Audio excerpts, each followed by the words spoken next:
দোষ এটা কথা কি জান ভাল মানুহ লগত সদায় ভালে হয় জানো না মই নামানো কিয় নামানো কালু দাদাৰ নাম শুনিছ নহয় কালু দাদাই 10টা মাৰ্ডাৰ কৰিছে তাৰপিছতো সি 2 কোটি টকা লটাৰীত পাইছে তাৰমানে ভাল মানুহৰ লগত বেয়া হয় মই নামানো কাৰণ আমাৰ গাঁৱৰ মুনমুন যে সি ফ্ৰীতে টিউশ্যন পঢ়ায় তাৰপিছতো সি 2 কোটি টকা পাইছে লটাৰীত মানে ভালৰ লগত ভাল হয় মই নামানো তইচোন এতিয়া ক'লি মুনমুনৰ কথা ফ্ৰীতে টিউশ্যন পঢ়াইছে তাৰপিছতো তেওঁ 2 কোটি টকা লাভ পাইছে বুলি কেনে তে সেইটো ভাল মানুহে আছিলে না আৰু ভাল মানুহৰ লগতে ভাল হৈ গ'ল 2 কোটি পাই গ'ল সেই 2 কোটি চুৰি হৈ গ'ল না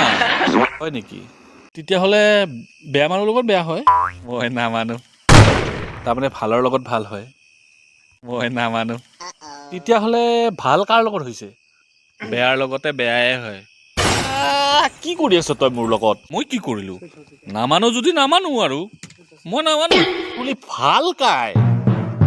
ভাল ময়ে আছো ময়ে ভাল মই নামানো